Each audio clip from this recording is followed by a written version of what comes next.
Hi everyone, I'm Steven Sigmund. And I'm Mike Messinio. And this is the weekly movie Throwdown, where each week we take two films with something in common and talk through which one is better.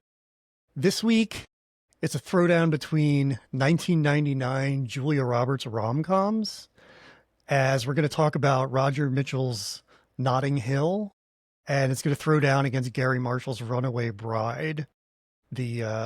The band is back together from Pretty Woman, so I'm excited to talk about that.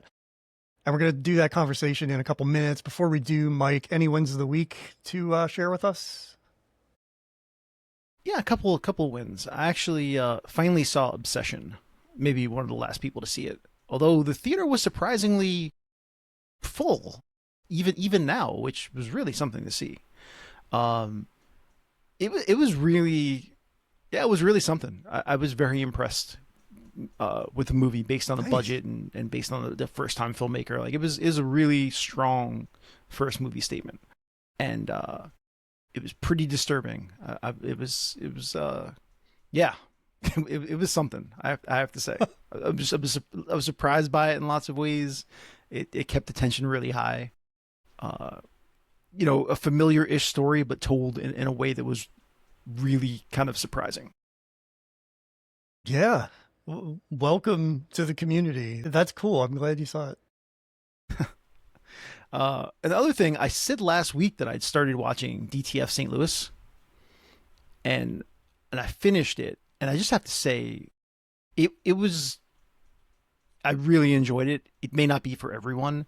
It was very much a Trojan horse kind of show. I mean, based on what it's called and how it's promoted, you kind of think it's about one thing, but it's really not about that at all. It really ends up being almost like a meditation on loneliness and relationships and male bonding and all kinds of things. And it ends up being pretty moving in the end, much more so than I expected. Good performances and a little more male nudity than I expected. But hey, that's fine. But at the but yeah, so there's that part of it. But looking past all of that, it ends up being really moving. David Harbour is really good in it. He's always really good. I don't know if he's always utilized in the best way, but I always enjoy seeing him in just about everything. So how's Bateman in it? That's what turns me off to it. I like Bateman, so it's a little bit of a departure for Bateman. I think he's definitely less. There's really no sarcasm in it at all. Whoa. Yeah, he plays it pretty straight, and his performance is affecting as well, because he's almost the person that you expect to not like you almost, because your feeling is there has to be a villain in some way, and his actions at first don't seem very upstanding, and so I think you're inclined to want to dislike him, but it ends up turning that on its head too, and you find that his character ends up being very vulnerable and different than what you would have expected. Wow. So yeah. Huh. The more I think about Jason Bateman, I watched Identity Thief a week or two ago, where he's Jason Bateman, and like he always is. But you saying that he's not the usual Jason Bateman in that, and thinking back to Ozark, I mean, maybe he has a range that I've been overlooking, that he's like showing the other end of the spectrum more now. And so maybe I'll come around to him. I don't know if I can just steer clear of the sarcastic stuff. We'll see. Yeah. Late stage Jason Bateman has been pretty interesting between Ozark, DTF St. Louis, and the show that he made with Jude Law, whose name escapes me. Rabbit Hole. Black Rabbit? Rabbit Hole? No, Black Rabbit.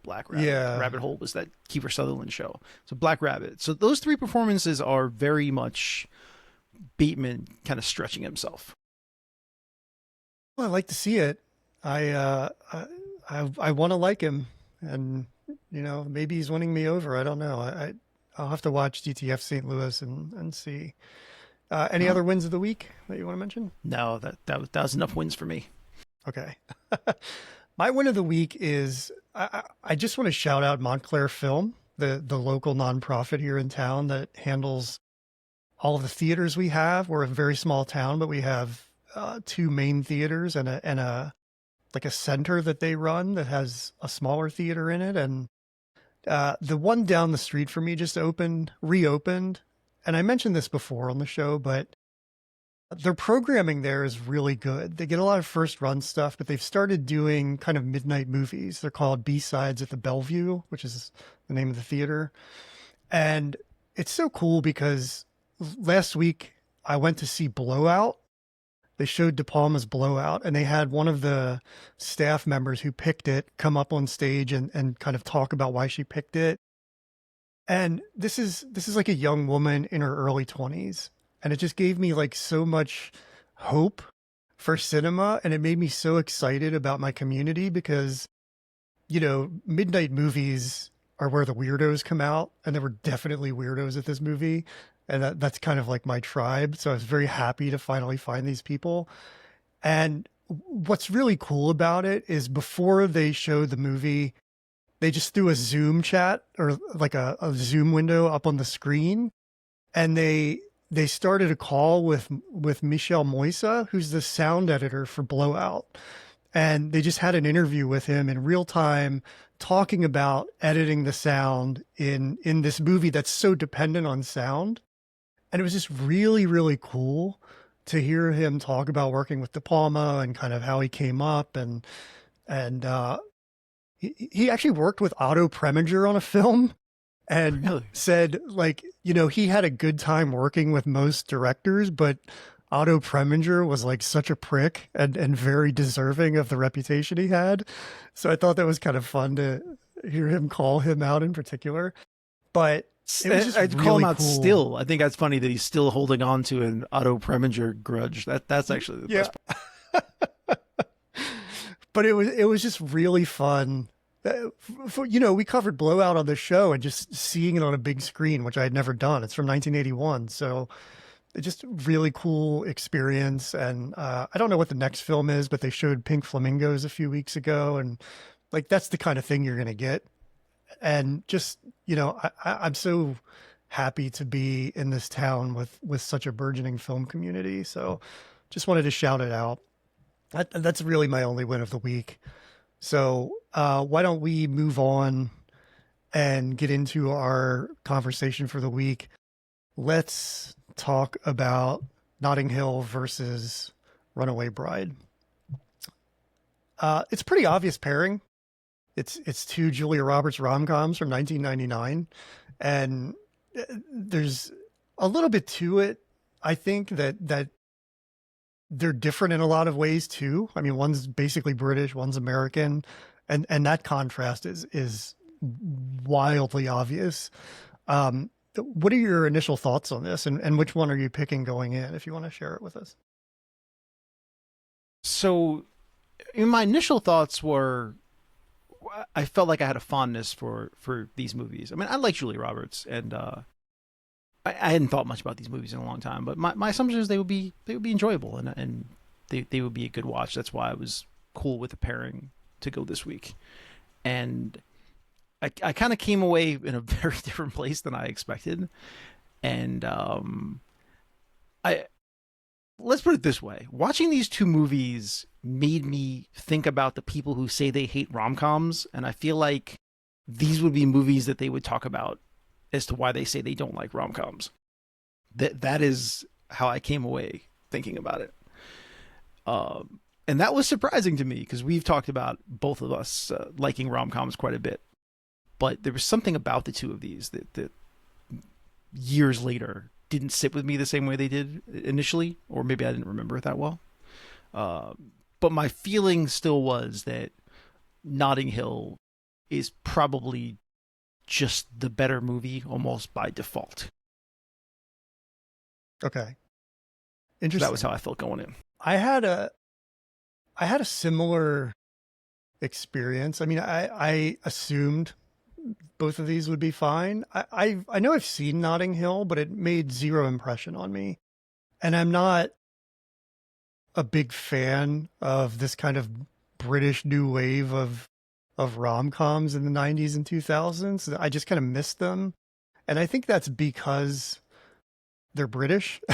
Like that doesn't and no shade on the British, because I spent time in Notting Hill and I actually really really love it there and I love England, but the rom-coms don't necessarily connect with me in the same way as American rom-coms. So I didn't know what to expect because I just had no memory of Notting Hill. And I really didn't have a memory of Runaway Bride either. But, we did Pretty Woman on the show. And so I was kind of primed for it. I thought, Gere, Roberts, Marshall, like you have this Hector Elizondo, you have this group back together, and I had high expectations for it. I guess it came close to meeting those expectations as far as a rom-com goes, because they're not lofty and they're not like reinventing the wheel with anything they do. So I guess having high expectations maybe is like a downfall for me. But I thought Runaway Bride was a little more fun. And there are plenty of problems with both of them that we'll get into. But for me, going into this, I'm team Runaway Bride just because it was a little more energetic, and that's like what I was looking for in a rom-com. But there's a whole argument for the more refined, like British romantic comedy that we'll probably talk about. Let's just get into talking about Notting Hill first, because that came out first. It was a few months earlier. It's directed by Robert Michel, who directed your beloved Morning Glory. I know you're a big fan of that film. And it's written by Richard Curtis, who was kind of like the guy who wrote all of these things, right? In this time of Four Weddings and a Funeral and Love Actually. I mean, this is the guy. So he's the one who wrote this and really had a hand in it. And it's pretty beloved on Rotten Tomatoes with an 84% critics rating and a 79 audience rating. And let me just give you a quick overview before we get into it. This is a very short one from IMDb. A set of circumstances makes Anna Scott, a famous actress, fall in love with William Thacker, owner of a bookstore in Notting Hill. But the paparazzi's fascination with her complicates their bond. Pretty straightforward. What did you think as far as the story of this goes? Like, what was your experience with it? So what did I think? So I'll start off by saying I liked Four Weddings and a Funeral quite a bit. I remember it even back in the day. It was just part of like that good year of '94 when a lot of good movies came out. And I thought Four Weddings and a Funeral felt really different from your normal rom-coms, and you're right, the Britishness of it all was kind of refreshing. It just felt very different. This one did not really feel that way. It felt like it was trying hard to recapture some magic. That's what I think both of these have in common. That they both seem to be trying to recapture a magic that happened before. In this case, like Richard Curtis and Hugh Grant. And in that one, the Gere Roberts, Gary Marshall triumvirate. And just kind of falling short in comparison. Like this one, I heard an interview with Richard Curtis, which really helped me understand this, where he said that this came from just a thought that he had, almost a dream. This idea of a regular person dating a really famous person and bringing them to a dinner party and what that would be like bringing them amongst your friends and having that experience. And that was very eye-opening to me, because what it feels like to me is that scene is the best scene in the movie, when he brings her to his sister's birthday party, and that whole sequence, I agree, is very enjoyable. And it all made perfect sense, because what it feels like is that's the scene that he wrote first. That was the vision in his head, and that was what he thought. And then he thought, crap, well, now I have to write a movie around this. And the rest of the movie feels like filler around one really nice scene. I agree with you 100%. That I try to write down scenes that stand out, and that was the only one, because it's where I think the thing with rom-coms is that they just kind of keep moving, like all the way back with It Happened One Night. It's all about moving forward. And the scene, and it happened one night, that's so memorable, is where they put the sheet up between the beds, and that's because you're sitting in that scene for a while. And even with something as fast paced as a rom-com, you need some of those moments. And that dinner scene, I mean, we talked about it before with, I think, Feast of the Seven Fishes, like how, or maybe was it the Long Island film? I can't remember what we did. Yeah, that was can't Feast of remember the Seven Fishes. Yeah, but there was that actually wasn't that. That wasn't that one. yeah, I can't remember the name of it, but it was how important the dinner scenes are. You know, like that's such a great setting for a lot of information and a lot of connection. City Island. It wasn't. It wasn't Long Island. It was City Island. Yeah, yeah. And that holds true here. I mean, that's really where it stops for a minute. And in my opinion, that's also where the most interesting characters are, because I find Hugh Grant's character, charming as he is, and Julia Roberts' characters to be completely uninteresting and completely unenergetic.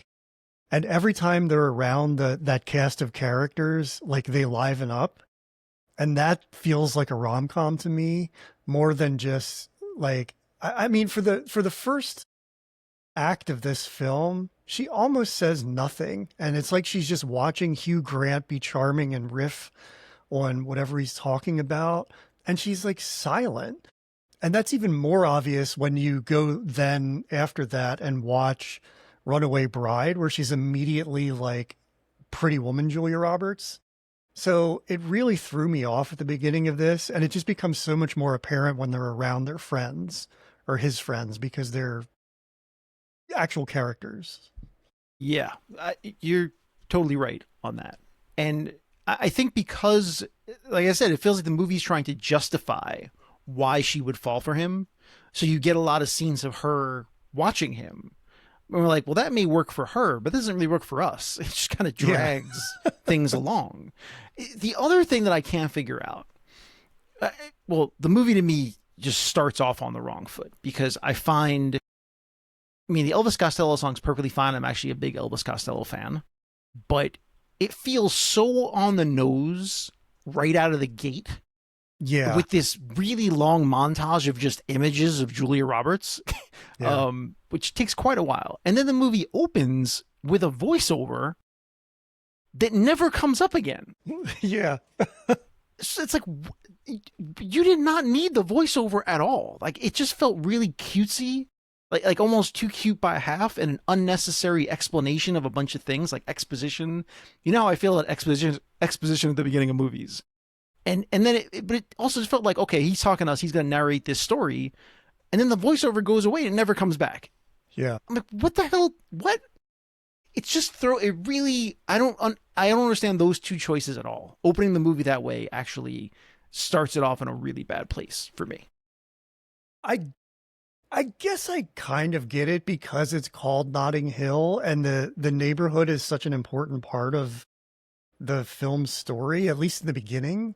But and I guess it's like where he's from, and it's where he's always lived, and so it's integral to who he is and like why he makes the choices he does. But you're right. I mean, you open explaining the neighborhood, and then there's nothing else. And it's almost like the idea of Notting Hill itself is just like a starting off point, and then it doesn't really come back into play as an important part of it. I mean, it's all set there for the most part, which is lovely because it's a beautiful place and it's fun to see, but it really has nothing to do with anything. Like, unless the idea is that she is this sort of like outsider coming into the warm embrace of Notting Hill and living in his world. His friends are there, his job is there, his life is there. So in that sense, I can get it, but it just feels, I mean, there's so much about this that like bugs me, because the premise on its face is ridiculous. I was trying to find people who are celebrities who are partnered with like normies. And even the examples that I find, the normies are people who work in the industry or who are like billionaires, or, you know, there really aren't any Well, examples of this. well, Julia Roberts is that example, which is That's the pretty closest fascinating. thing. Yeah, I she's mean, the closest thing in real life, and I think that was really interesting. but her husband was a cameraman on one of her films, and that's how they met. And I love that. That's like a union job. That's like a behind the camera job, but it's still in Hollywood. And so, and I mean, there are plenty of like jobs in Hollywood that don't pay millions of dollars a year, but it's still in that stratosphere, I guess. So even that example, but the one I can always think of is Carrie Russell married a carpenter before she divorced him to get together with Matthew Reese. So it just doesn't work out. I mean, I just, there are too many logistics involved in that premise for it to ever work, especially if you're this Anna woman in this film who's making $17 million a film. There's no way she could live that life. And Yeah, there's no way he could live that life. it's not even that. I mean, a rom-com, I mean, look, we've seen enough rom-coms to know that you have to suspend a lot of disbelief and, Yeah. and you go with it. And the reason you do that is for two reasons. One, that the movie moves pretty quickly and you get on this ride and it's fun and you find that the lead actors to be very engaging and you just kind of go with it. And unfortunately, that's not really what happens here. I find the pacing forces you to examine it a little too much. Yeah. And that's very where it slow. falls apart. If it was 20 minutes shorter, it might actually work better because you'd think less. But there's so many walking montages and just longing shots of just stuff. It just there's a lot of filler here that I think is very unnecessary. And I usually don't say this, but the music to this was so on the nose that it was almost ridiculous. It just felt like there was no originality in the song choices. It's like, well, we need a song that speaks to this. We'll get a song with lyrics exactly of this. Like after they break up, it's like, how can you mend a broken heart? It's like, Jesus. It's like, there's a million songs in the world. You don't have to use one that's so obvious. It just felt like all of it was so on the nose. Well, Runaway Bride is guilty of the same crime. I mean, they play man-eater. It is. I was going to say they both do that, and it drives me crazy. Me too. I was thinking of you as that was happening. Like I knew it was going to be something that would make you nuts because it also made me nuts. I mean, I get it, but Jesus, don't be And on a so on the side note, nose. let me just say, this actually was something I was going to say before. And speaking of DTF St. Louis that I mentioned real quick, the music choices in DTF St. Louis are amazing. They're all songs that kind of deal with either like sunshine or rain. Not possibly because he's a weatherman, but some of the choices are very unexpected, like songs that you either hadn't thought of in a really long time, or there's a version of a song by someone else that you don't necessarily remember. Just beautiful song choices that really enhance the show. These two movies are the exact opposite of that. Yeah. Yeah, they're just so obvious. And it's unfortunate. I mean, there are a lot of ways you could go about it that aren't that sort of ham-fisted. So obvious as to be insulting. Yeah. The other thing that bugged me about this is that, and I mean, there are plenty of rom-coms that don't follow the beats of a regular rom-com, but there's almost no tension between them in this, like from the very beginning. And I feel like that's a hallmark of a rom-com is they're like, polar opposites pushing each other apart until they come together. And here, everything's external. It's the paparazzi and the lifestyle, or it's Circumstance. Alec You're right. Baldwin. And there's no, like, that's what I love about a rom-com. And that's very apparent in Runaway Bride. Hang on. So I'm glad you mentioned that too, though, because another thing that I heard when I was looking at Notting Hill is that someone mentioned, one of the DPs or something, said that what makes Richard Curtis's writing and his stories different is that there's really no villain, that everyone is kind of coming from a place of goodness. And he's right. That actually is true. But it turns out that may not be great. Like maybe that's not the best thing, that you need a little darkness and a little bit of tension and, some true obstacles. And that's the thing, because he doesn't have that, it feels like it's missing something. You're It totally does, right. and that I feel like that's an important part of a romantic comedy, and it's just, I mean, it's not 100% every romantic comedy. Like the Big Sick, for example, doesn't have a tension like that, but that works really well. And so, it doesn't 100% have to be there, but I think in this case, it's so apparent because everything I read about this film is that, excuse me, they have such good chemistry, Hugh Grant and Julia Roberts. I don't see that at all. I really don't see chemistry between them. And I know I'm like standing on the outside looking in on this, but their like bond was so unappealing to me because there's no emotion really in anything. And I think too with the script, there's no chance for them to like have that scene together like you have in Runaway Bride when she breaks into his room and then they sit and talk and she explains herself to him. Like there's never really that. And you need that. You need something to build that connection. And I don't know. This movie just fell so flat for me because there are so many things that I Yeah, don't think work or are missing. yeah, you're right. It's they're each engaging individually. Like you can find Hugh Grant charming and Julia Roberts, luminous or engaging, and that's kind of what the movie's banking on. But you're right. It's like they're orbiting each other, and you have to find them individually engaging because together they don't really create an engaging pair. And you're right, watching it with Runaway Bride. Clearly, there is chemistry between Richard Gere and Julia Roberts. Like there's just something about the two of them together. They seem to have a spark together. And in this, it feels like it's just two charming actors orbiting each other, but Yeah. never really combining forces. So, yeah, that's we agree. I think it's a combination of the script and the directing because there's not there just feels like no energy. And I know the British entertainment is different than American entertainment, so that perhaps that's part of it. But I don't have like a solid memory of Love Actually, but what I do remember about it is that it's a little more like warm than this. That's the thing is everything feels cold in this movie. And that's the complete opposite of Runaway Bride. Yeah, you're right about that. But here's the thing: like maybe I like British stuff a little more than you do. I don't know, British rom coms.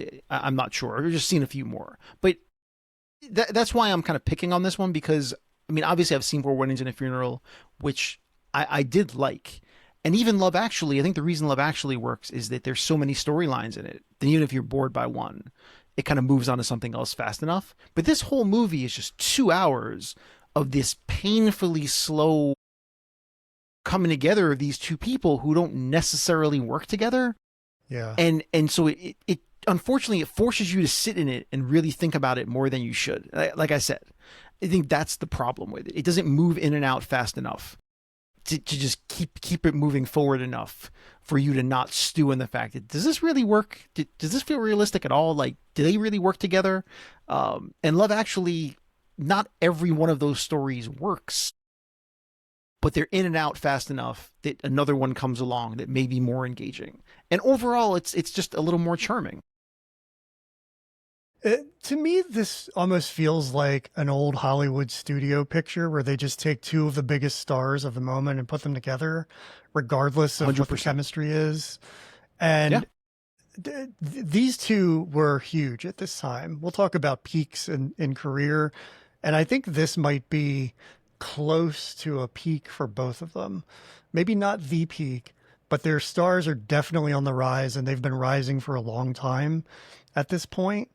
And it just feels like who are the biggest people we could throw together? It doesn't matter. Like, did they have a chemistry read? I don't know, but it almost feels like a studio taking puzzle pieces and trying to put them together to find out like a formula.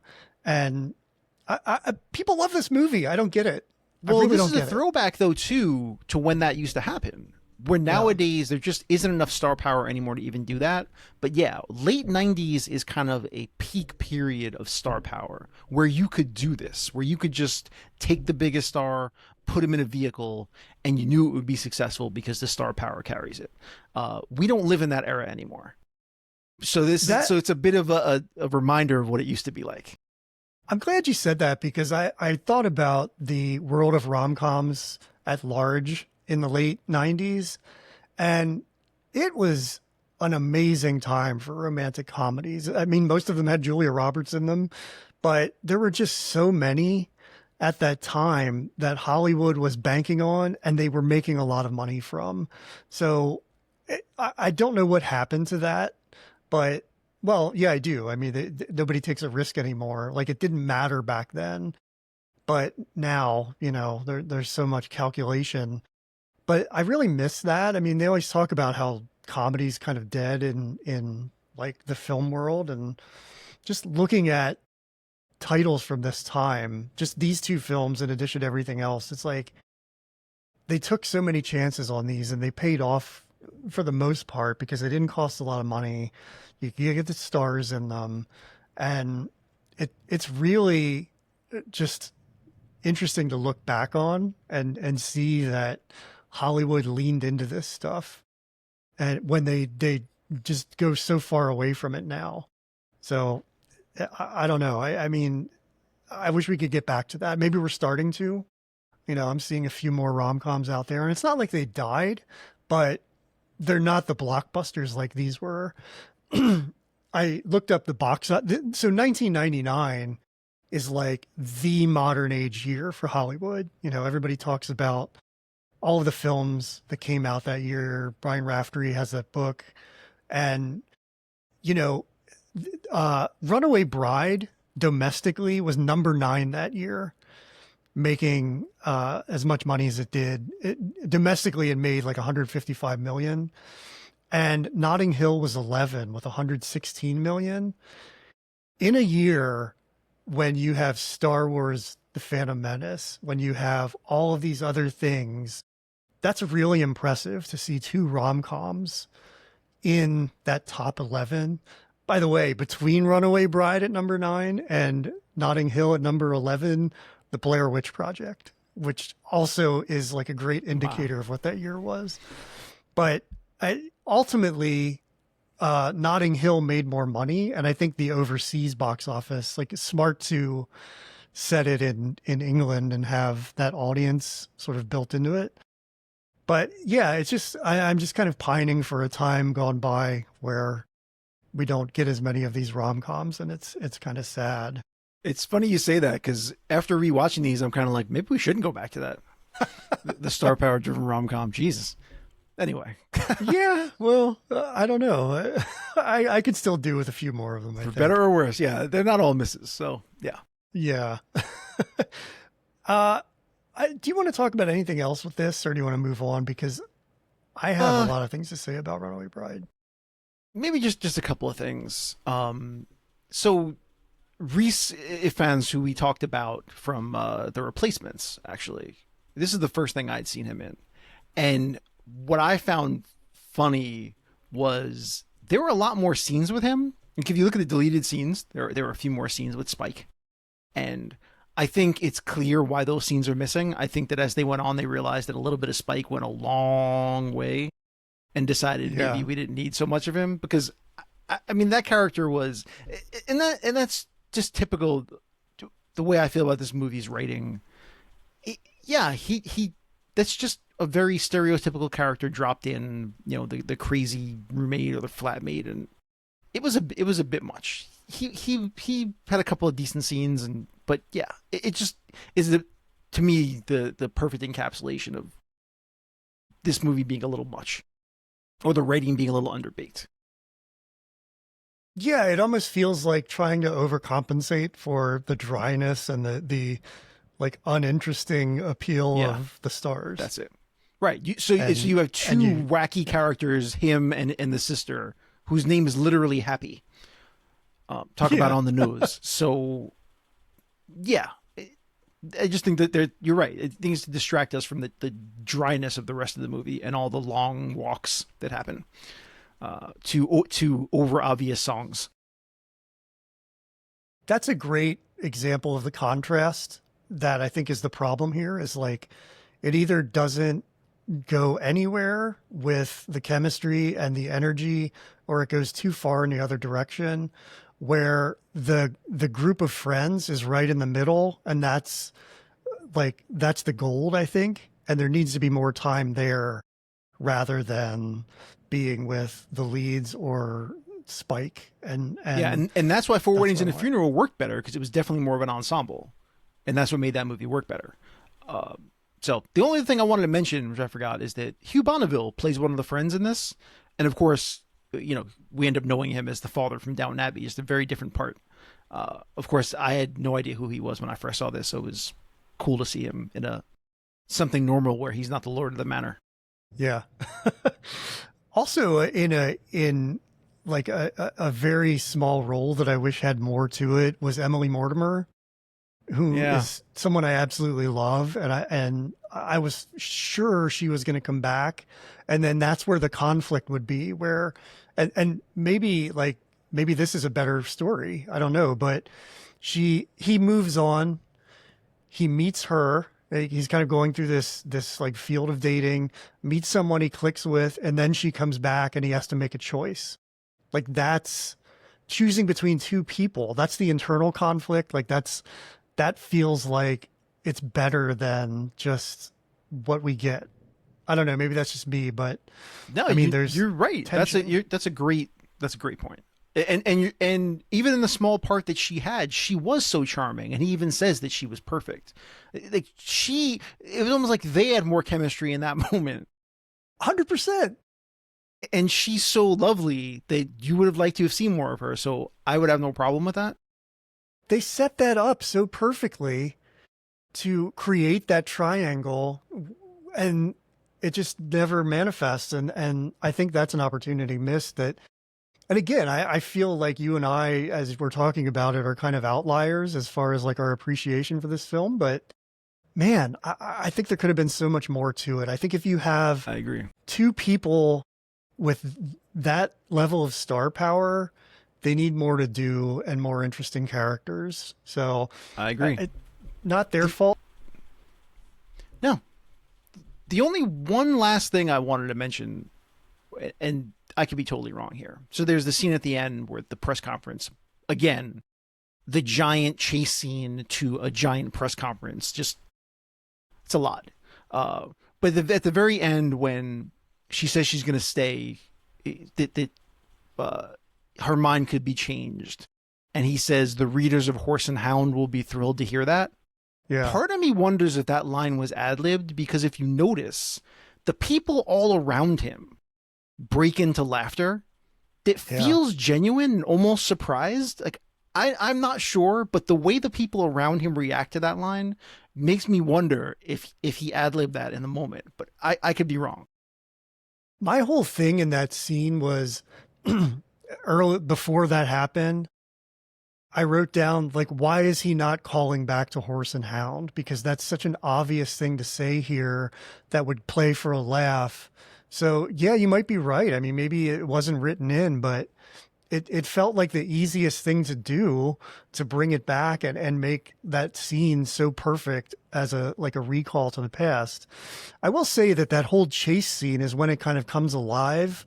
And that's what I would have liked to have seen more. I mean, I know you amp it up at the end, but I would have loved to have seen a little more of that energy throughout because I think that would have helped it be a better film to me anyway. Yeah, again, So- and what's the two scenes that we're talking about that we like the most? Scenes that involve everybody else.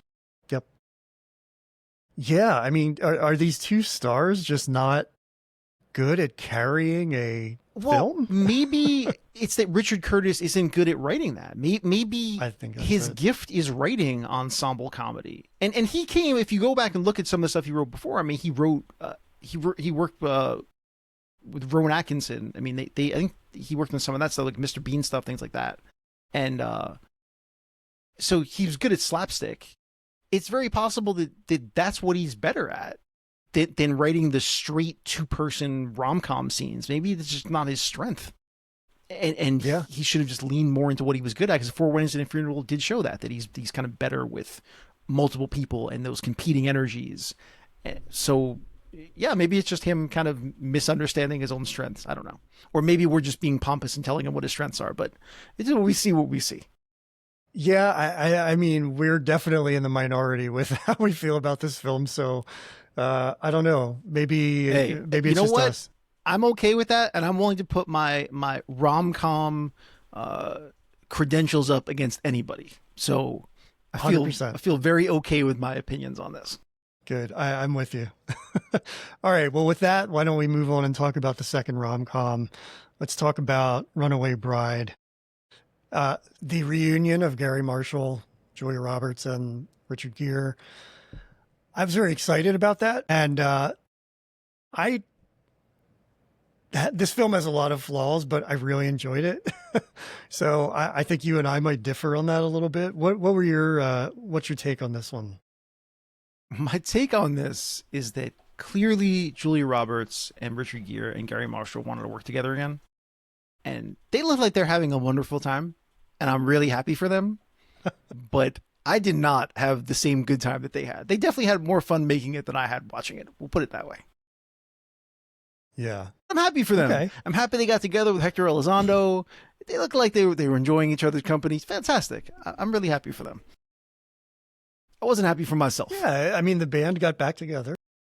Yeah, it's a garbage script. It's that's how I felt. I felt like this is a garbage script, and then I went and looked at the stuff that the two writers have also written, and it's like a couple episodes of Desperate Housewives, and they wrote The Starter Wife, that USA show, and then they wrote a movie for Disney, and I'm like, yeah, that tracks. Like, I mean, I don't want to insult people, but it just feels like, yeah, this felt like a USA TV show or a Disney movie with giant stars. It's just the plot was poor. The dialogue wasn't very good. I found the whole thing to be kind of dumb. But again, it's watchable because Julia Roberts and Richard Gere have wonderful chemistry, and it's really fun to see them together. And that makes the movie almost watchable. But then it's like, Jesus, this movie is too long. Yeah, both of these movies are way too long, but this one felt like it moved much quicker than Notting Hill. And the other thing, maybe that's because of all the running. Yeah, exactly. The two writers you mentioned, Josanne McGibbon and Sarah Perriott, also have a story by credit on Three Men and a Little Lady. I don't think I didn't see that. That's like that tells also you. tracks. Yeah. Yeah. I think what's interesting here is before I get into it, let me read the overview, because the premise and the details of the premise are insane to me. So for his latest column in USA Today, Ike Graham writes about Maggie, who always leaves her fiancés at the altar. He is fired as she complains to the newspaper for inaccuracies in her story. That's a very bare bones summary of what happens. It's kind of like the first third of the film. But the idea, first of all, that there's a columnist in USA Today, and I know this was sort of like peak USA Today, but the idea that everyone would be like with bated breath waiting for that column seems insane to me. I know. Based on how the movie starts, you thought for sure he worked for like the Daily News or some tabloid. Yeah. But yeah, that he writes like a trash column for for USA Today. It feels nuts to me. That was the paper I used to get in elementary school. Remember, those are papers they gave you in elementary school to teach you how to read the newspaper. This is how old we are, by the way, too. Like, talk about aging myself. Exactly. Like, they used to they were teaching us how to read and how to read the news. So you would get the USA Today into your school, and you'd have the colored sections, and they explain it to you, and you break it out, you read it. There was no hit columns in USA Today. It's for old people. I would be a much better children. reader. Yeah. I would be a much better reader if Ike Graham actually had a column in USA Today when I was in elementary school. Yeah. there are so many journalistic inaccuracies in this premise, right? I mean, he gets his story secondhand from one source, writes it up in like 10 minutes. Newspapers have fact checkers. So even in a column like this, there's going to be a fact checker. And the idea that this could get published and create a national controversy, it actually felt a little bit like Sleepless in Seattle to me, in the sense that this kid goes on the radio and somehow it's like this national news that all of these people are invested in. And this is almost like doxing on social media for this poor woman before the internet.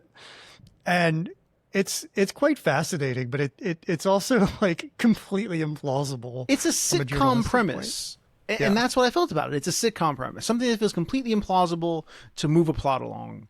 And the fact that you would have a nationally syndicated columnist who is really well known, apparently, who constantly writes his columns at the last minute with no fact checking, Yeah. the guy would have lasted about 6 months. Like there's no way that's possible. So Yeah. it's very much a sitcom premise. It really is. I mean, you really have to suspend disbelief for all of this, but I Yeah. think Suspend disbelief. know- You have to hit yourself in the head with a hammer and just kind of sit through it in a daze. That's what you have to do. I think we're going to talk about this, and my opinion of it is really going to get lower and lower as we go.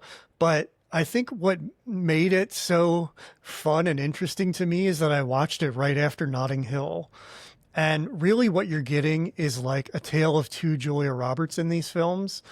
And there's so much to unpack with that, because I think she is such a fantastically comedic actress. And I wonder if her comedy works best not only when she's playing off somebody who's like big and funny like she is. Like Richard Gere is kind of a very low key version, but he's very funny too. And Joan Cusack, for example, is just big and like great in this. But you really get to see how different she is playing against Hugh Grant and being in a British comedy versus an American comedy. So I wonder if she's like just an American actress first and foremost, who like has grown to be someone who fits that mold of like American comedy that's so big and so emotional and loud, because she does that so well. I mean, she lights up in this film, and she's like a total dim light in Notting Hill, I think. So it's just really interesting to compare the two and see how different she is, and like what a difference that makes to at least my enjoyment of the film, because she's the lead and Yeah. she has to carry it. I have to admit, you're winning me over a little with that idea. Again, watching this movie, it was clear that they're having fun. Yeah. It didn't translate enough for me to really love the movie, but for certain parts of the movie and for a time, again, if it was a shorter movie, I probably would have liked it more just for that reason alone. Sometimes it's good to watch people that you enjoy watching having fun on screen. I mean, that's pretty much what Jackass is, I guess. But but yeah, so that there's certain mileage in that. It's just that the script of this movie was so poor that I couldn't get over it. And also, you mentioned Joan Cusack, and I mean, I hate to say this, I really like Joan Cusack. It was like Joan Cusack, like 11. I could have used Joan Cusack at a 9. Like normally she's at a 9, and this one she was like full 11. I'm like, this might be a little too much. She's always someone who has that range on the dial, like 11 or like 5. And I think even though it might stand out in this film as being too much, I love her at 11. I think she's like Judy Greer. I mean, the two of them feel like compatible to me, because Judy Greer is the same way. And like we saw her in 13 going on 30, and she can be at 11 or she can be at 5 as the best friend. And Joan Cusack does it so well. And yeah, it's definitely over the top, but I just have such a soft spot for her that I am happy to see. Yeah, her I said doing I love Joan anything. Cusack. I mean, I just watched Toy Story 5, and No, I didn't see her, but she's wonderful in that too. Yeah. Does she play the iPad? No, she plays Jessie. She's the main character of Toy Story 5. She's Oh, Jessie, the cowgirl character. She's the cowgirl toy. I've never seen Toy Story. I have no idea Oh who my anybody god, man. We're adding it to the podcast list. You gotta see Toy Story. is. Yeah. Put that on there with Titanic and Avatar, things I will No, not watch. you don't have to see Avatar. I'm never gonna see Avatar, but you should see Toy Story. It was a good movie. I might have seen the first one, but I think that was it. Well, she's in the second one. Just the Jessie character shows up in the second one. Okay. Yeah, I definitely haven't seen it then. Yeah, this is very formulaic. It like you said, it has a sitcom premise, but that's kind of what I want from a rom-com. I mean, it is incredibly formulaic, but it has that tension that I mentioned Notting Hill lacks. And that's what makes it more fun for me because you have that will they, won't they thing, like from the beginning. Like the whole idea of a rom-com is that someone eventually comes around and has a realization they're in love with the person that they think they're like they hate. So you definitely get that here. And I, even though they're, the script is terrible, I just love seeing these two on film, and I love seeing them interacting with the Gary Marshall players. I just think it's such a great environment that I want to kind of be involved in. And I also think the small town feel of it, like Notting Hill has the small neighborhood feel of Notting Hill. So there's that kind of commonality, but that's very city, very British, very stuffy. This is like Eastern Shore of Maryland, very rural, very kind of country. And that feels American to me. And it just plays so well in my mind, despite the terrible script. I kind of love all of those things about it. Maybe that's me being a dumb American film goer. No, that's totally fair. I was gonna say though, when it comes to the whole person out of water in a rural thing, I still really like Doc Hollywood. That was always a movie I enjoyed with Michael J. Fox. I think that's a really good example of that. I've always enjoyed that movie for that reason.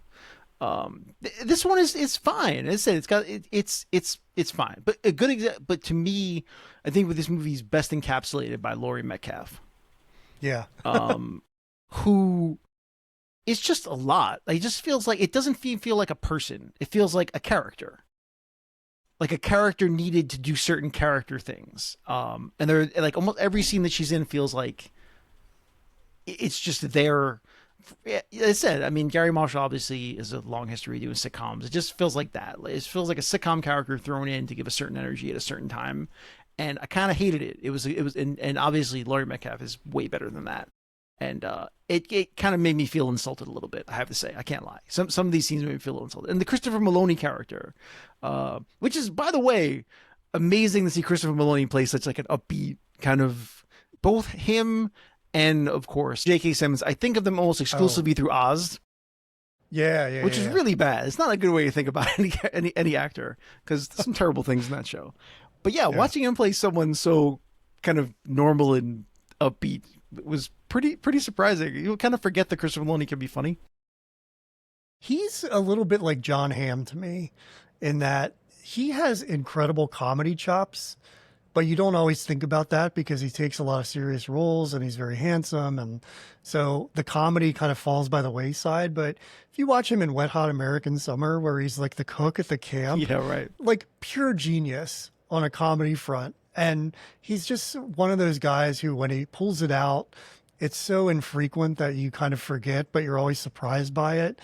And just sneaky funny. I love but that. But even his character here felt more like a character than a human being.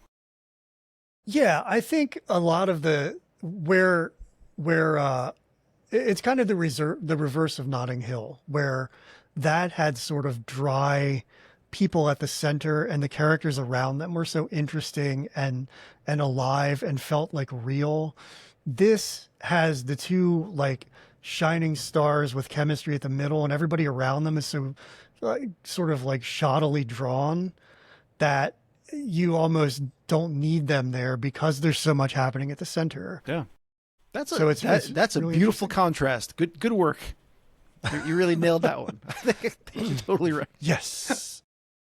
Well, and maybe that's maybe that's a British versus American thing. I think there's so many cultural differences in this that make it great to compare them, and that's part of the sitcom thing, or the rom-com thing in America. I think is that you put those stars in it, and everybody around them is a caricature in a way, like to kind of draw the focus back to them, because you dismiss those characters and they're not really doing all that much. I mean, they're there for like the moral support when they need it, but they're mostly there to get a laugh, because that's what every character in this is somebody who's a cartoon who does something that either Richard Gere or Julia Roberts can respond to with like a quirky comment and help them like maybe realize something about themselves, but they're not all that interesting. I mean, Donald Logue is in this as one of the guys who gets dumped and becomes a priest, and like completely underutilized. That guy's a fantastic actor. Could have done more with him. Could have done more with everybody in different ways. So it like where Richard Curtis's script just tones everybody down, this turns everybody up. It's like the two sides of Joan Cusack. Like there's the 5 and the 11. So that's definitely a ding on it, but I don't know. I mean, maybe like I've been conditioned to American rom-coms, and so this is the formula, and I didn't mind it as much. But it's pretty obvious to see that there's a lot of ridiculousness in this film, and bad writing that could have been done a lot better to make it more interesting. And maybe that's Gary Marshall. Yeah, it's just a little bit of the worst instincts of certain people in the movie. And I think this is Gary Marshall. I mean, look, after Pretty Woman, he makes friggin' Exit to Eden, which is a god-awful movie. And, he doesn't make a lot of great movies after this. I mean, although, so, I just think it's crazy. So he makes Pretty Woman, and then he makes, what does he make? He made Frankie and Johnny. He directed Frankie and Johnny, which seems crazy to me, with Al Pacino and Michelle Pfeiffer, which is actually a pretty wonderful movie and a grown-up movie. And then he just kind of spins out into making some real sitcom-y garbage. That's what like Exit to Eden is. And then he makes The Princess Diaries, which I actually really liked, and then just goes back to like that Valentine's Day thing, New Year's Eve, just like these like overwrought romantic comedy things. So, I mean, his batting average post Pretty Woman is pretty low, and that's where this feels like, even with Julia Roberts and Richard Gere, he's just he's lost his fastball a little bit. I hate to say it, but that's what it feels like to me. And it just does not as snappy. It's not as crisp or as strong as his earlier work. It feels like Pretty Woman was kind of his peak, and then he starts a backslide back into his roots as a sitcom guy. I mean, that's his instinct, and that's kind of where he's heading back to, and that's what all of those god awful holiday movies feel like. I mean, they feel like sitcoms, and like you said, you can see the beginning of that here. So what are the strengths of this film for you? Do you think there are, like, other than obviously there's chemistry, but is there much more than that for you, or do you think it's just honestly, other than the strength of the leads, there really aren't a lot of strengths in this movie. I feel like I rolled my eyes so much that I actually got a headache. It was just a lot. I don't know. Normally I'm okay with a lot of things. Yeah, and you know what it is? Part of it may just be that because Pretty Woman set a bar that was so high, that seeing them do something that's so lazy and poorly plotted just felt doubly annoying in some ways. And that may be why I reacted so harshly to it. Yeah, you seem to have a stronger reaction than I do, and I'm someone who's very like critical of films, and I hold them to a high standard, but for some reason all of that stuff in this doesn't bother me too much. And I don't know what that says about me. I mean, look, I like garbage as much as I like high art, so maybe this just falls into the former, Look, but yeah, to each his own. I just rewatched Bloodsport. I told you like a couple of weeks ago. I yeah. mean, so I am not above a garbage movie at all. But yeah, maybe I expected a little more than I should have from this. So that's on me. But yeah, I just feel like, come on, you guys could do better than this. I don't know. And yeah, but it comes back to the script. I think that everybody valiantly tries to do their best with something that doesn't really work on the page. Yeah, I think maybe in the hands of stronger writers, this could have been a more interesting film and a more entertaining film. The premise itself is not plausible necessarily, but it's kind of fun, and I don't know. I don't. You know what this feels like to me is I know Gary Marshall didn't write it, but watching this in 2026, it feels like I would have the same complaints that people had about Disclosure Day, about an old man writing about something that's not in his wheelhouse. And there's a lot of misogyny in this film, and there's a lot of just like not seeing people the way you should, and a lot of like generalized premise, and that kind of bugs me about it. So that's definitely, and again, like Gary Marshall didn't write it, but he's the director, and I think he's in charge of what's going to be happening, and it feels like not only if could the script be in the hands of different writers, but maybe as a director, maybe a different director could have steered this in a different direction that made it more fun or more interesting. I don't know. Who's to say? I'm sure they'll remake it at some point. So we'll see God, I who hope not. gets involved.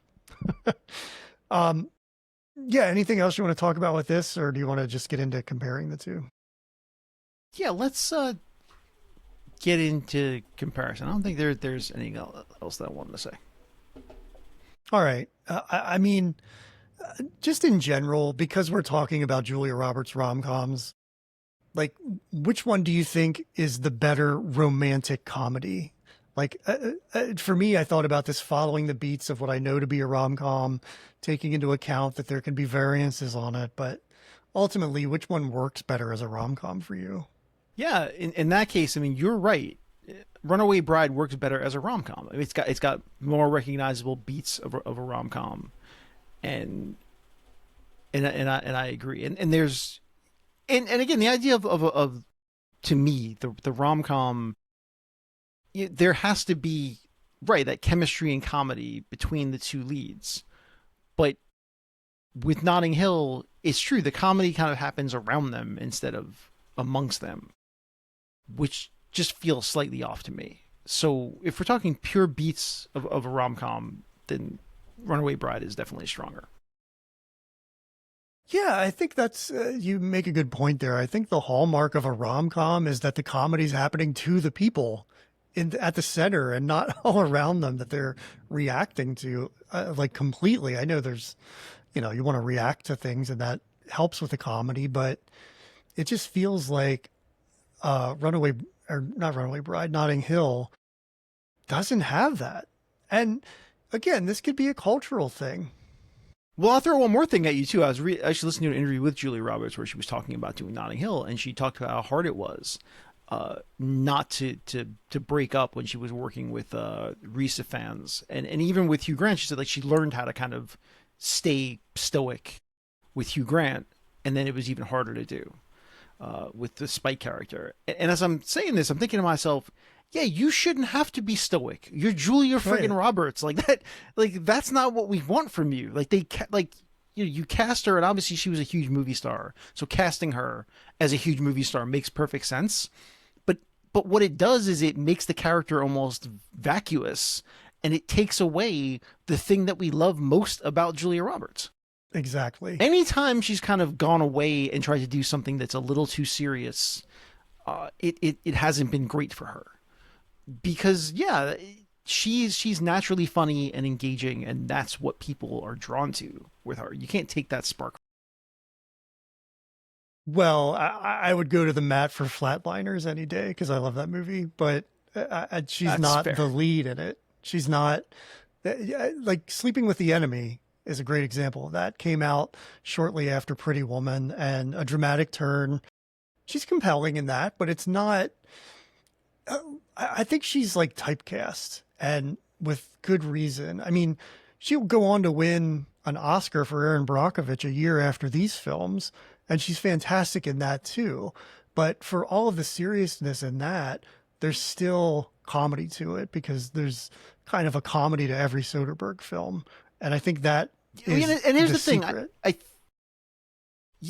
I think you're right. I'm trying to put my head on it. It's not necessarily the comedy, but it's kind of it's bottling her up.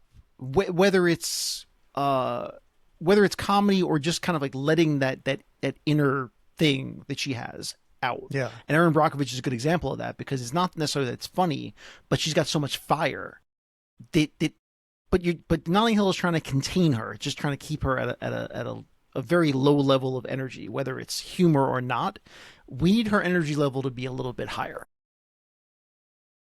yeah. You need to let Julia cook, and that's what we're not getting in Notting Hill, and that brings me to one of our other head-to-head questions, which is the better Julia Roberts performance, and it sounds like we're in agreement that the one that lets her be Julia Roberts is the one that works best. So we could just check that one off the list. As far as characters go, which one do you think is better? I mean, we've kind of touched on this too, but uh, I think there's more to consider here than just the two leads. Yeah, I agree, and that's actually why I think I'm going with Notting Hill because the two main characters may not have a lot of spark between the two of them, but they're still decently drawn characters, and we have a decent idea of who they are. And the other characters are really engaging. Whereas, as I said, I just think that Runaway Bride is so much less character than it is caricature. Like everyone's just feels like uh, not a real person at all. A lot of what goes on in Runaway Bride feels real, and that's okay. I mean, you spend a lot of disbelief in movies, but it's a bit much for me. Yeah, I'm in agreement. I do think the characters at the center of Runaway Bride are more interesting and more emotive. So that goes a long way with me, but then everybody else is a little too emotive and just over the top. And And we'll say, I think that the first hour of Runaway Bride is kind of straight garbage. Like a lot of the premise seems dumb, and the characters are just they're just don't feel human at all. It's the second hour when they start spending more time together, and you start to get a little more from them. That it starts to find its footing a little bit more. I will say that. So what? So you didn't buy that Celia Ward is like a day drinker in a bar every day? that's what I mean. It's like everywhere you turn, you're like this. None of this in any way feels real, and so yeah. Yeah, it's quite insane.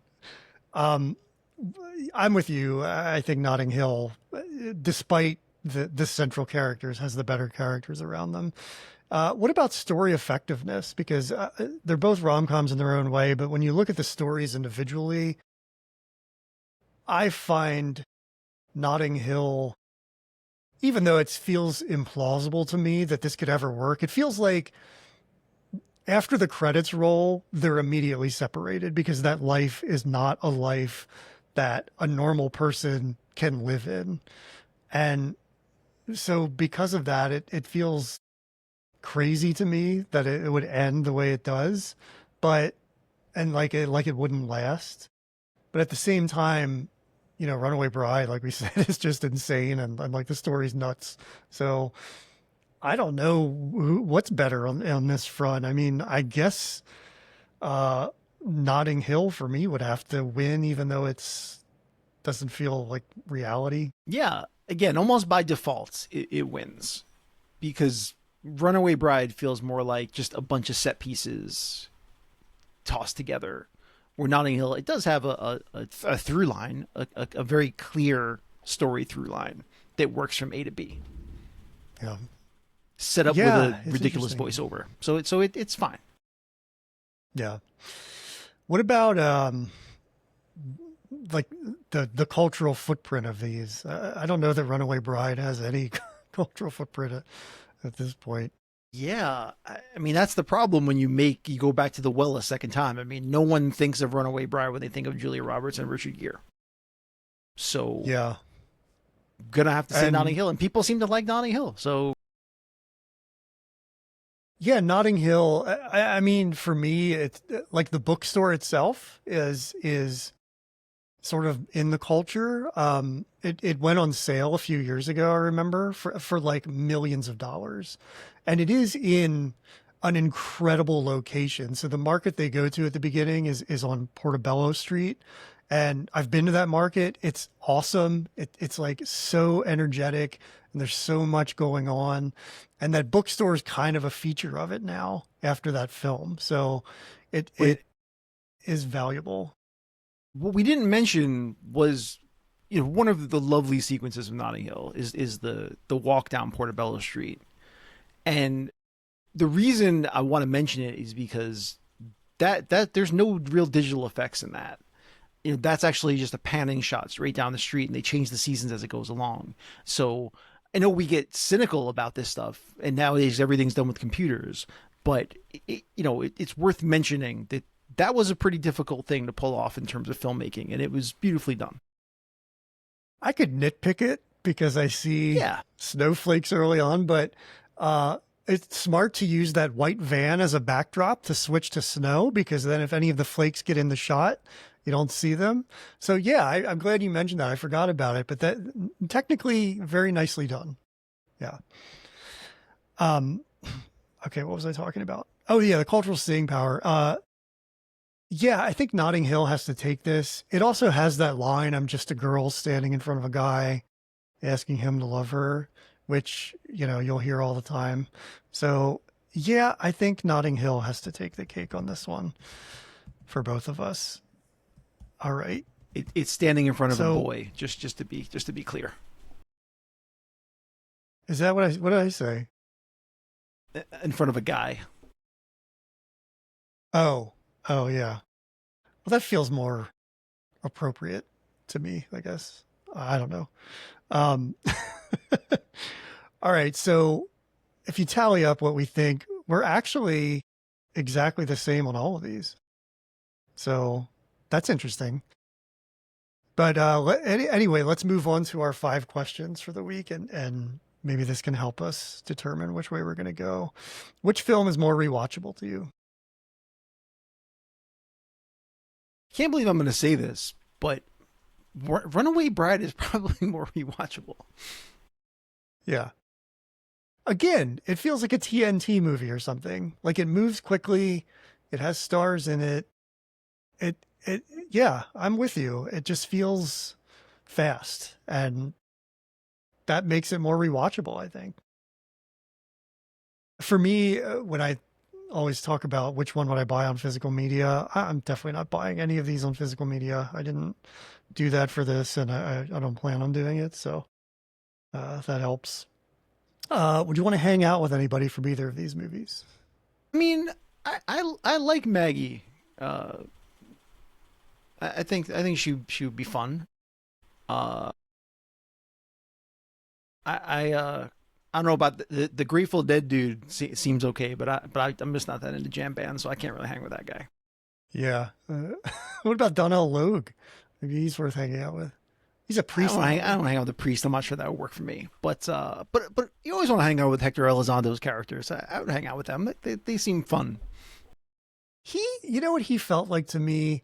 He felt like the model for the Nigel character in The Devil Wears Prada, where he was sort of like the number two, kind of giving the advice to the lead character and really sort of running the show a little bit. Because clearly his boss, Rita Wilson, is not doing her job as an editor if she runs that garbage in USA Today. So he's the one who sort of has to pick up the slack. And it was good to see him not be a hotel concierge for once, Yeah. and just be also kind of a cartoon though, right? I mean, his character with the looking glass and just another cartoon in a film of cartoons. But I think about people I would want to hang out with, and maybe that guy who's at the press junket who talks to him about Horse and Hound magazine, who was there to interview Anna. The Kind of writer like from that Time Out. guy. Yeah. Yeah. I mean, that's my people, you know. I would want to hang out with another film writer and just talk about film. So that would be pretty cool. I would hang out with Joan Cusack's character if I lived in that town. She's awesome. Just no, too That, much for you. I think it would be too much for me. Yeah. She's not mysterious that they describe as, you know. So that's kind of sad, but um is this a career peak or a valley for anybody involved? So we kind of briefly talked about this at the top of the show. In terms of rom coms, it's kind of the peak for both of them in a lot of ways. 99 for Hugh Grant and Julia Roberts, because I look at this as kind of the swan song of like the Julia Roberts like true rom com.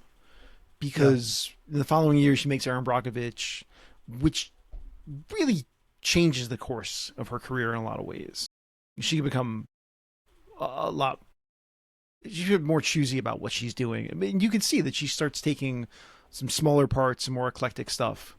So it feels like the end of that part of her career, I think. I mean, she does do America's Sweethearts in 2001, but that's a little bit different because it almost plays off of the idea that she's been in so many rom-coms. So Yeah. even to me, that feels a little bit different. So 99 really does feel like the peak of the rom-com for the two of them before they both go off in different directions. I also think it may be the peak for Hugh Grant's hair. Because his hair is really good in Notting Hill, and it's talked about quite a bit. He really starts moving away from this hairstyle in the coming years after this. But it's a good year for Hugh Grant hair. Yeah, it seems like this is just a good year for him. I mean, he was on a run in the 90s, and this does feel like the end of it. I mean, he's always worked, and now he's in sort of like cranky villain era, which I really, really love. I really love the things he's doing now, but it's not as culturally embraced the way 90s Hugh Grant was. So Yeah, it of definitely course. feels like this is the end of that, and yeah, really for Julia too. At least, I mean, not Julia Roberts, but rom-com Julia Roberts. So, yeah, do you think it's, well, I guess Pretty Woman was peak for Gary Marshall, so I don't think this is a peak Yeah, for this him, is but definitely not peak Gary Marshall. No. yeah. So yeah, maybe that's it. Maybe it's just a peak for USA Today, maybe. Yeah, you know what? Yes, it's definitely a peak for USA Today. No one will ever care about USA Today as much as that ever again. Now it's just the thing you get in hotels for free. Like that's the only place I ever see it. All right. Steven Spielberg is directing one of these films. Which one? Neither, probably. I mean, by default, I guess it has to be Runaway Bride. He's not going to direct a British movie. He's not going to direct a British rom-com. Although, you know what? He can do that too. Screw it. Yeah, let him direct Notting Hill. Notting Hill feels like a really personal movie for Richard Curtis in some ways. I mean, he wrote it. That's tough. I do feel like the tone of Notting Hill would work better for Steven Spielberg. I mean, AI was a Kubrick film. He's British, you know. It's fair. Maybe Yeah, that's I just think that the slapstickiness of Runaway Bride would not work for Spielberg. I just don't think that movie would be good for him. So I got to go Notting Hill. You know what? Since you mentioned slapstick, what these feel like to me is a throwdown we did a few months back. They almost feel like Notting Hill is an analog to Philadelphia Story, whereas Runaway Bride is an analog to Bringing Up Baby in their tones. Like that feels like an interesting comparison. Both That's had interesting. Katharine Hepburn. Both of these have Julia Roberts. Maybe they're the modern day equivalent of that. Yeah, that's Would either film be better if you swapped lead actors? I mean, you can't for Julia Roberts, but what about Hugh Grant and Richard Gere? no.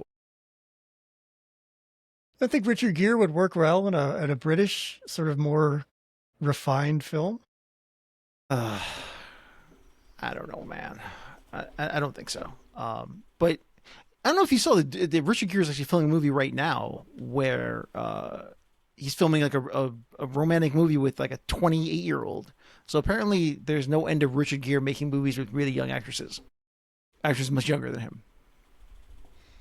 Just as a side Good for note. him. Yeah, sure. That, all right. I mean, that Buddhism keeps him young. You know, Guess so. He's a virile old man. Okay. Well, that was our last question. We're going to move on to the online polling results. And if you want to vote in our polls, join us. We're Movie Throwdown Pod on social media. You can cast your vote for next week's film. Where do you think this landed with our internet friends? Yeah, I think Notting Hill. You're absolutely right. 27-10.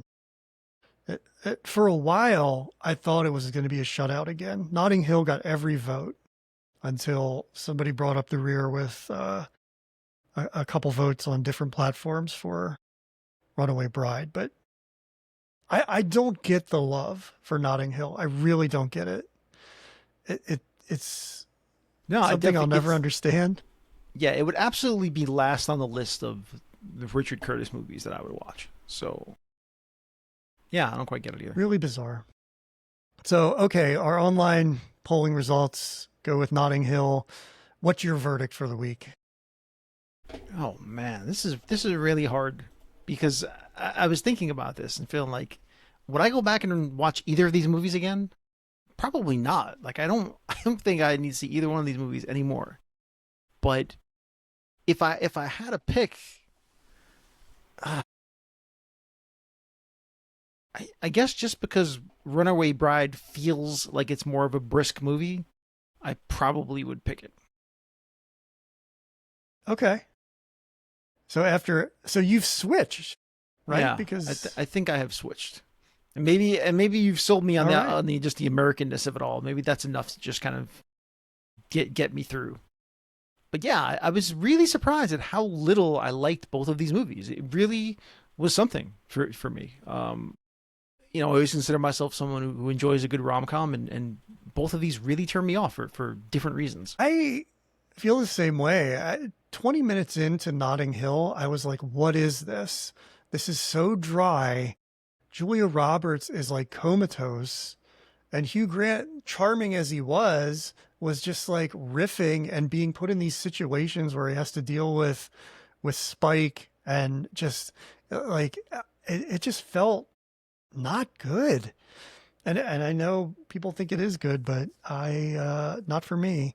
So yeah, we're in agreement this week because for all of its flaws, Runaway Bride for me feels like even, I try to look at this in a more technical way than like a heart-led way. And despite all of the things that you can point out in the script with Runaway Bride, thinking of it in the parameters of the theme this week, which is Julia Roberts romantic comedies, it feels more like a straightforward romantic comedy to me.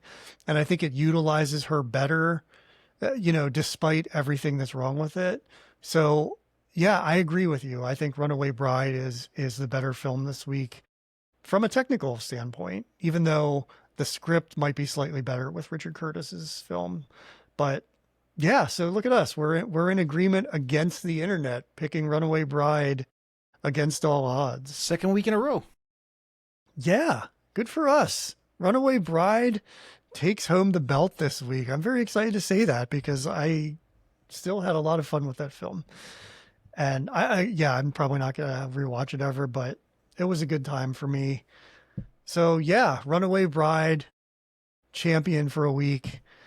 That's it for this episode. Thanks for joining us. Next week, going to get a little more serious as we talk about two films from the filmmaker Jeremy Saulnier, who are you a fan of his? I mean, I know you watch Rebel Ridge. Are you familiar with any of his other stuff? No, Rebel Ridge was the first thing I'd seen. Good. Okay. That's going to make it really interesting. He's somebody who is not very prolific, but we're going to talk about Rebel Ridge, and it's going to throw down against Blue Ruin, which was, I don't think it was his first film, but it was very early on in 2013, kind of put him on the map as an indie auteur. So, Rebel Ridge is from 2024. It's a Netflix film, higher budget. And I just think it'll be interesting to see how he's grown as a filmmaker from 2013 to 2024 and working with a big company like Netflix, going from doing his own thing. So it'll be fun. And it's going to be just a good conversation about indie film, I think, and how that is changing in a landscape of streamers like Netflix. So do come back and join us for that. In the meantime, follow us on social media. We're Movie Throwdown Pod everywhere. Participate in our polls. And if you have any thoughts on the show, email us, moviethrowdownpod@gmail.com. We want to hear what you think about what we're doing. And yeah, until next week when we talk about Blue Ruin versus Rebel Ridge, so long, and we'll see you then.